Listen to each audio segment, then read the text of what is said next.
right. Hello, you're here for another episode of That's So Bizarre. I'm your host, author, hippie, gypsy, pirate, Becky Porchot, and I am here with my new friend, Eddie Mayer, who is telling me all kinds of wonderful things about the other world.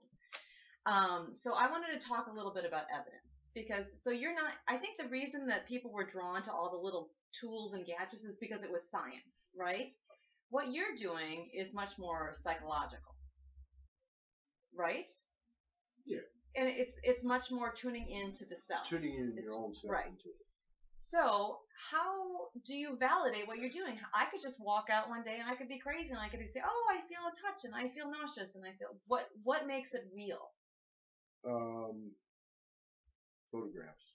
Okay. When you can associate photographs with that same sensation that you're having. Right. You're out there in the field and you're feeling this in your yard later. Mm-hmm. Later this evening, when you're in your yard, you're walking around thinking different sensations.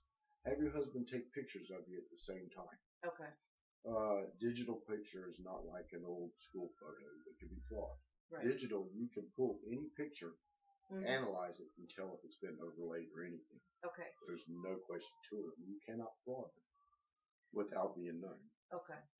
And you guys, we've seen some of these pictures, and I mean, I really don't think he's faking it. I don't know why you would, but these pictures are amazing. I mean, it's like I mean, it's like a real face. It's not. I mean, some of them were kind of, like, oh yeah, maybe I see that, maybe I see that. But I'm telling you, there are a couple that it was a person. Those are our junk. Really?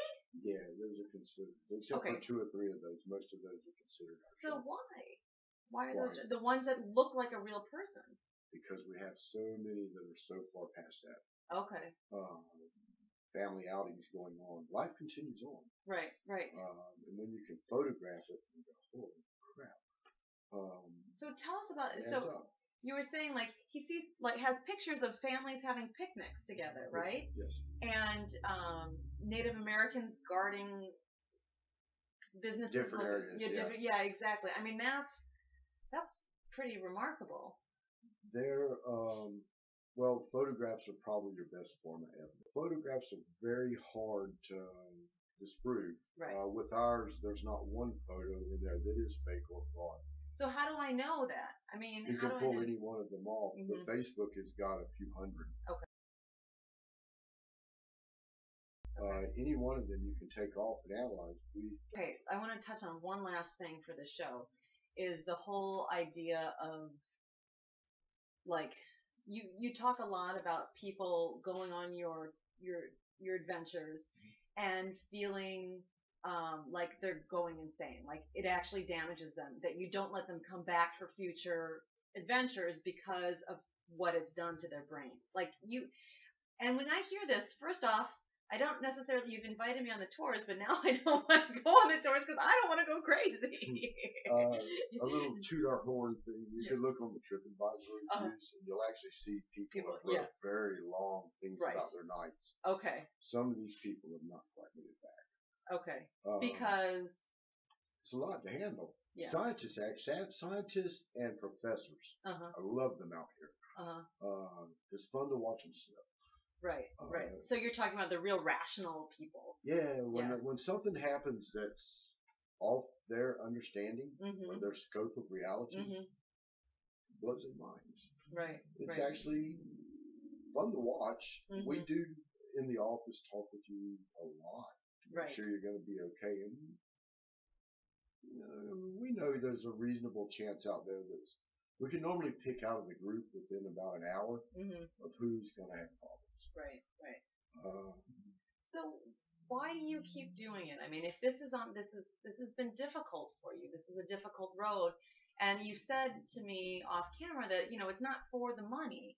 So you keep doing it. Why? For myself, I have no choice anymore. It's like being consumed.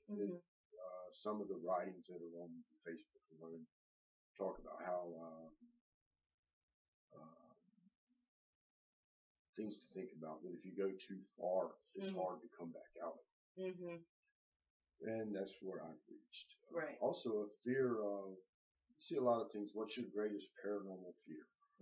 I would have to say mine would be to lose it, to no longer be aware of it happening. Right. That would probably be, it's probably one of the biggest driving reasons that I live this now.